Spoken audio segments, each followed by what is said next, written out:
Recently, Robert Kiyosaki, the author of Rich Dad Poor Dad, somebody we talk a lot about here on the show, Stallion, wrote an article on Facebook, I think. I think it's been shared in lots of different places. And he was talking about this K economy, something that allows for both a increasing markets for people in the top half, but also people in the bottom half. Seems like the markets are broken, or the economy is not working for them. And so I want us to, if we can, break this down for people who may not understand the K economy. Most people will think the economy is only doing one of two things, either going up or going down.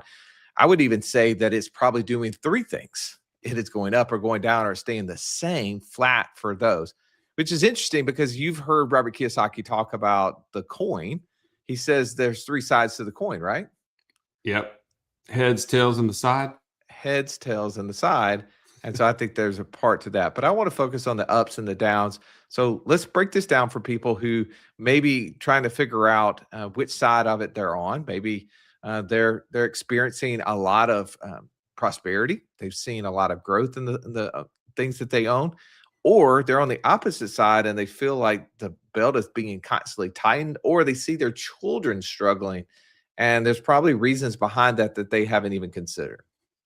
For sure. And I think if you really break down, when you think about what a K looks like, one side is going up, one side is going down, and there's actually a widening that is happening from those two endpoints. So I think that, as he coined this idea of the K economy. I think it's good to see that visual as we're talking. So I just want to make sure we didn't leave that out. Well, I think there's a couple points that we need to like break down throughout this. One is that inflation punishes earners, right? And that we have a lot of people that are great wage earners that follow the show that have been excellent in whatever career that they're in. Maybe they're physicians, maybe they're professional people, maybe they own a small business, and their businesses or their incomes have constantly been on the rise. But as we say, inflation punishes earners because the cost of goods continues to rise at all-time levels. But it also, on the opposite side of that, Joey, it rewards owners. How does, inflation, for instance, reward an owner? Well, I actually want to push back a little bit on what you just said, because I think there are some earners who have found a way to allow inflation to be a benefit to them, and some have not. What I mean by that is, like, think about like your grandparents or your great grandparents. What did they do? They stayed in a job for a long period of time. They were loyal to a company and it was a benefit to them. But in today's economy, I think it's actually worked the opposite way, because once you get into a company and you're paid like you're a wage, they've pretty much locked you into that 3 to 5% per year wage increase. Whereas inflation has made it go 20, 25, 30%. And the people that have shifted from one company to another have actually seen that the wages are being paid higher somewhere else. Have you noticed that?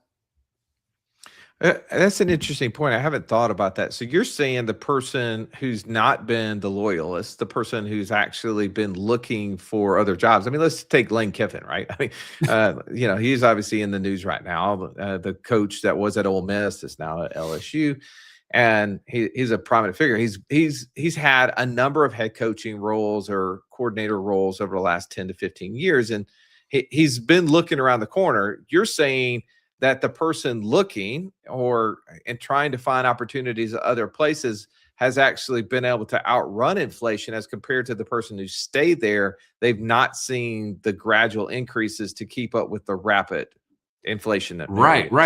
They were essentially locked in, where if they've stayed somewhere for 10 plus years, they haven't seen those massive increases because they've just had those little tiny ones added to them. Now, from an employer standpoint, I think that's what I'm locking in, and I'm going to see it from two standpoints. Number one, the people that have been with you the longest aren't kind of seeing those massive increases, so you're not having to go out to the market every time to get the new person at potentially a higher employment rate. But number two, they're also using different tools now, and they're able to get maybe the same person to be 33 to 50% more efficient by giving them much cheaper tools. They don't have to necessarily go out and hire that high level person, the same amount of support staff, let's say. Hmm. And whereas the person that is a wage earner that's in that lower 50% of the K, their wages have been flat at best because of those same tools. So you're saying companies are out there not necessarily hiring all the assistants or middle managers. They're using like AI or something like that to support maybe the 100%. more skilled person at the top? Yeah, and we're just at the tip of that, in my opinion. I don't I think don't we've seen doubt the effects of that at all. I don't doubt that at all. But also, I want to talk about like how inflation is actually rewarding owners, right? So we talked a little bit about inflation punishing earners, maybe some more than others. But when you get into inflation as it relates to owners, I was sitting here looking at some charts, right? Going back to 2020, right? We've seen since 2019, we've seen the greatest increase in inflation going back to till the early 80s. And we're seeing that, man, there are, as you were saying, wages have not kept up, right? Wages for the last, almost 6 years now have gone up, not year over year, but total only 30%. But you compare that to the asset prices, anywhere between 55% and 110% increases.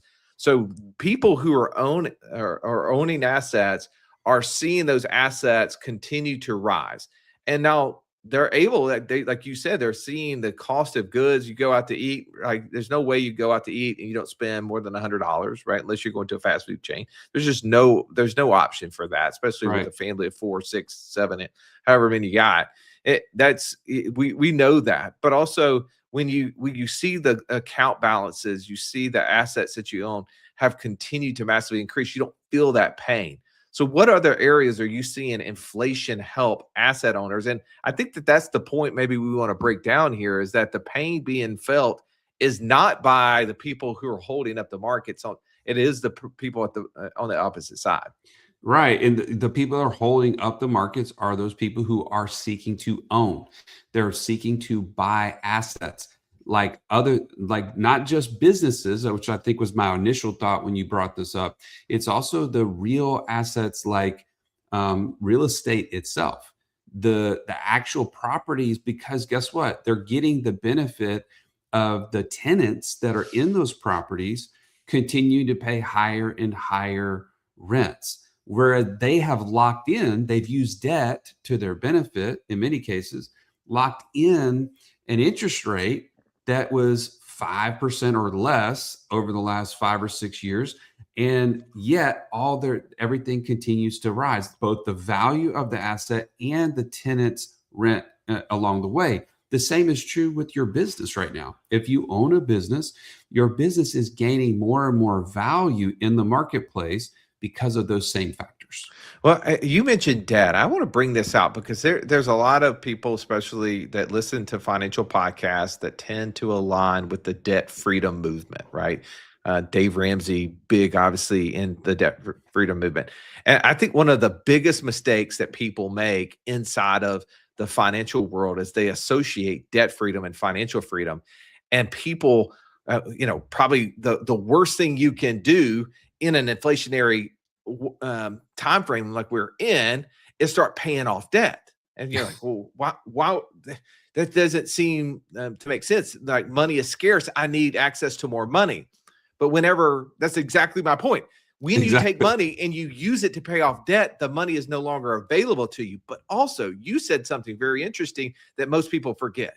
When you lock in debt, how does inflation impact debt? Negatively or positively? Positively, because you've already locked in the worst case scenario. Think about it from that standpoint. Unless you have floating debt, which we saw blowing up the multifamily world and deals going bad because of the unhinged kind of interest rate environment. When you have it locked in, you've locked in your worst case. Think about it from that standpoint. What you have done is you've taken dollars that are getting cheaper every single year, and you're paying that person back, especially like you're saying on a principal and interest or amortized debt payment. You're paying them back with dollars that are worth less and less every single year. So the Exactly. people who take dollars and they pay off debt at the very beginning are taking the most expensive dollars, the best dollars, the dollars that could do the most for them. And let's just put off to the side that they could go buy assets and produce passive income, right? Like, let's just set that off to the side for a second. But they take dollars that are worth the most they'll ever be from this point forward and lock in, right? They lock in the price. But as compared when you go and borrow money, right? I go borrow $1 million and I lock in a 5%, 7%, doesn't matter. And I start slowly principal and interest payment and paying that thing back. That payment stays the same for the 5, 10, 25, 30-year period of time. That's right. But is the dollar worth the same amount 20 years from now, Stallion? No, not even close. No, it's a fraction of it. That's inflation is actually eroding the purchasing power of your dollar. People want to know, what is inflation? Inflation is the increase in money supply, right? Government increases the money supply. They have to increase the money supply every single year to keep up with all the things that they're doing. We don't need inflation. Let's do away with inflation. But right. That's not what happens, right? So every time they insert more money, we feel the symptoms of that, which is increases in prices. But say our dollar can purchase less goods, right? That same dollar can purchase less next year, the next year, the next year. Well, that's why debt can be a benefit. That's why investors who leverage debt wisely, right, are able to see the benefits of this. And I do think that that's also one of the reasons why we got two sides of the coin here. We have this K economy where some people are winning and the others are not, because they just aren't using the financial tools and not playing the game correctly and don't really necessarily know how the game is played. Well, and that's why you hear guys like Robert Kiyosaki say, I'm a billionaire in debt. Like he's actually excited about it. He's kind of proud of it because he knows that leverage tool that the rich use. And I'll point out that is a mindset shift that happens in the K economy. On the top end, they see debt as a tool. They see debt as a means to the end. Whereas on the bottom half, they get scarce. They think, oh my goodness, this is a big deal. I can't use debt. I want away from debt. And it actually widens the gap. I want to take a second for those who are watching the podcast. Every single month we report on our personal passive income report. We do this to keep track of it, to be accountable, but also to share with you what we're doing. And I think in light of our conversation today, the one reason why we would do this presentation on the K economy, why we'd have this podcast, have this talk, is to help you see when you own assets, right? What are assets doing? What are the cash flows doing within them? And Joey, nowhere on here do we show what the asset balance of these investments are doing. No, we do not. But do you know that the assets of these items have gone up in value over the last 5 years? Absolutely, they have. Absolutely, which is a good thing, right? But I think that's the difference, right? Is the mindset of going from a balance sheet based viewpoint to an income based viewpoint, where you're seeing the income streams that come in. Because when you have income, passive income coming from assets that you don't have to actively go to work for, and that is greater than the monthly expenses that you have, then you get to offset the implications of what's happening in the economy. So you look at our passive income report for November 9th, 2025, what sticks out to you the most? Man, I got to tell you, I'm still more and more in love with our land business. It continues to grow. It continues to spit off cash flow. But to your point, the enterprise value behind this land business continues to climb. It's upwards of $2.8 million at this point, right? That is a ridiculous return on the actual asset itself. And we're able to use that based on the cash flow it's going to produce, right? So if right now, I get excited about seeing $25,000, $26,000 in net income on this particular, one asset class that we own. But if right now we wanted to go and sell that future cash flow, it would be a massive increase over what we invested, right? That to me it tells you the value of the underlying asset as well as the cash flow. We're not trading one for the other. When I look at this report, what I see on here, Joey, is a bunch of singles. Mm. I I see a lot of 300 here, 250 here, 600 here, 85 here, right? Yes, you've got the 25,000 in the land world. You've got the private loan where, we got paid back 12 grand last month. But the remaining like 16 items on this list, right, are all of those singles. And what I see is there's opportunity, right? The lesson for someone to learn from this is people always want to go, oh, well, let me just do that land thing. That just makes most sense. Well, that's the thing that also we knew the most about early on. That's what we invested the majority of our money in because we knew the most of it. We had the ability to influence the outcome because we had operators who are very highly skilled at this. But also at the same time, you see all of these other assets that we've just been just getting little singles, and those singles start to add up. And every single year, we add 3 or 4 new singles to the list. And the total number hasn't moved tons and tons because sometimes you get 2 singles and you have a foul ball there that somebody catches, right? I mean, we've had a couple of those in here, but I think there's a lot of lessons to be learned. I made this analogy just in case someone hasn't heard this before, Joey. You've seen the movie Moneyball before? Yeah. Oh, yeah. Yeah, so it's the idea of like scoring more runs than the opposing team. That's it. The way you score more runs is you get on base. The way you score more runs is you avoid the simple outs, right? And when you're playing defense, you take the simple outs, right? Like just make sure you add everything up. There's a mentality out there, though, people who are investing that tend to want to hit triples and home runs. They want to hit grand slams, right? They want to hit a grand slam in the bottom of the ninth in the game 7 of the World Series. And that's the mentality that they take in investing.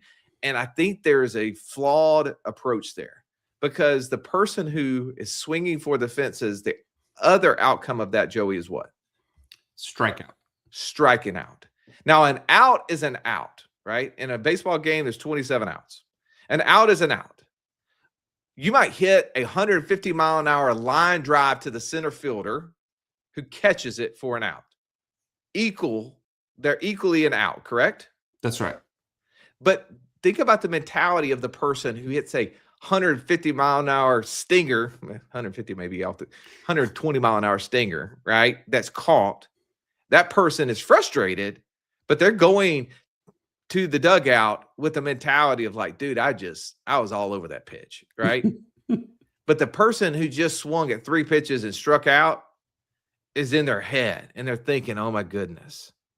Have you seen anybody who has had some strikeouts that has been almost a catalyst to self-destruction in other areas? Oh, absolutely, man. I think the game of investing is much like what you're just talking about. And when you have 3 swings and a miss, and you thought that maybe you knew how to hit a ball because you had a couple of wins along the way, and all of a sudden you have 3 in a row that it's demoralizing, right? It can be. And it can be if you don't see that there's 9 innings, right? That you don't see that this one out does not write the rest of your story. And here's the funny thing about it. The one thing that people are not thinking about, Russ, is the Wall Street game is constantly swinging and missing on their behalf, and they don't feel the demoralization of it. But they see the long term. They've bought into the idea that, man, when I'm 65 or 70, I'll look up and I'll have this money. But they missed all those little demoralizing losses along the way because they weren't the ones actively doing it. When you get into this game, you are the one that it absolutely depends on. It's not somebody else. And so you have to have thick skin. You have to be willing to take those swings and a miss every once in a while because you're bought into the bigger game. What I'm going to say, though, Joey, is I'm going to push back. I'm saying don't try to go for the swing and the miss. Hit a stinking line drive, ground out, bunt, and get thrown out at first. What I'm saying is that you should be taking at bats and you should be making good at bats, right? Getting out is different than striking out. I think what you talked a lot about there was striking out. I'm talking about getting on base or having, like in the game of investing, I do a deal. You know what? The deal didn't work out where the rates changed on them, right? We see a lot of people in the multifamily space right now who, for the last 3 years, there's been an adjustment in rates that caused capital calls. That meant they had to pause distributions. That means they had to start, accruing the preferred returns. And right now they're living in this basically ground ball scenario, right? They're not on Yes. base, meaning they don't get the passive income, but they haven't lost, man. It's just a waiting game. It's a pausing. Right. But now there have been people that have chased the home run, that's gone all in on deals that have turned out to be Ponzi schemes, that has turned out to be investments that didn't even really exist, right? We know a guy who lost $1 million in a deal because the guy who thought he was invested in him had 2 sets of books and just ghosted, gone. That's happened. That's the swing and the miss. I'm not talking about the deal where, Hurricane Helene hit the mobile home parks across North Carolina, and they didn't have enough capital to back them up, and they had to pause distributions. That's happened. That's not a swing and a miss, though. That's not a strikeout. And but I would say people on the bottom half of the economy are feeling that they take one step over the line, they make a bad decision, they invest not from their DNA, they don't have a buy box, they haven't become a trained investor. I know you're talking about right now on you're showing go to choosepassiveincome.com because they've never been trained how to be an investor. They don't even know what to look for, so they have no confidence. And inside of something like that, when you're a trained investor, you don't make those mistakes. Those are rookie mistakes. That's right. Hey, by the way, next time you ask me about an analogy, let me know which way you're going, with the analogy, because I'm going a different way. You're going, which is, by the way, par for the course. I'm going to take your analogy one way, you're going to go the other. But anyway, it's okay. By the way, it's just a good analogy. So here's the point as we wrap this up, because I want to get this podcast out so you can see the passive income report for the month of November. We're going to continue to share this on and on. If you're in the upper half of the economy, you're feeling you're riding those tailwinds. Continue to lean in, find technology that can help you go deeper. Keep looking for assets. If you're in the bottom half, and that doesn't mean you're in the bottom half of earners. You may be one of the best wage earners, but you have no assets. Like you have been putting money in 401ks and hoping for that to be your superhero. And unfortunately, it's locked up. It's a money trap. Then, get on a call with one of our coaches. Go to what'swhatwallstreet.com/free call and find what the strategy is for you to get on the upper side of this economy. Because I don't see this going away anytime soon. I don't know about you. No, there's no chance. And I'm gonna bring it home with this idea that we're talking about financial freedom every day on this podcast. And you may have even heard a lot about financial freedom. You may have even learned a lot about financial freedom. But there are 2 steps to getting there. And it first starts with getting your cash flows in line, getting your system set up to support financial freedom. And the worst thing you can do is to have the mindset of financial freedom and keep using the old broken cash flow system that didn't get you there, right? So the first step is go to wealth.wallstreet.com/PIOS, get the training, get to the full knowledge of how this works, and get on a call with one of our coaches to implement it. And then the second one is you have to become an investor. We've been talking about crazy analogies today about the game of baseball and the game of investing, but either one requires you to be an investor. You cannot get to financial freedom by leaving it to somebody else. You have to be in the game. And in order to do that, you have to go to choosepassiveincome.com. This is the 12-week course that will guarantee you get your first $500 a month in passive income so that you can stack from there, but you're fully equipped to do it.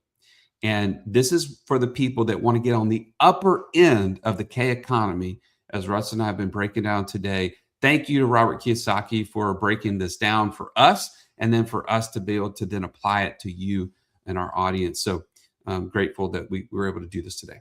Yeah, it's a game of cash flow, right? It's a game of understanding how to own assets. It's learning systems versus just trying to out hustle it. And we want to continue to equip you to understand what's happening, right? If you have that feeling that things are off, it probably is. But how can you take advantage of it? How can you be riding that tailwind? Nelson Nash had a great example in his book, Becoming Your Own Banker. If you haven't read that book, I highly suggest it. Great book to give a friend, especially over the holidays. It's a book that talked about the tailwinds. Either you can have a headwind or you can have a tailwind. And the same wind, though, is moving airplanes all across the world, right? And some of them are figuring out how to use it to their benefit. The same thing can be true for you in investing. As an investor, we hopefully that we're giving you things that help you become a better investor, which could be a tailwind to you and help you get rid of some of the nonsense that's out there in the financial world that are the headwinds. Thank you so much. Hope you have an amazing Christmas, awesome new year, and let's look at 2026 and see what we all can accomplish individually, but also together, because if you want to go far, you go together. Have an amazing day.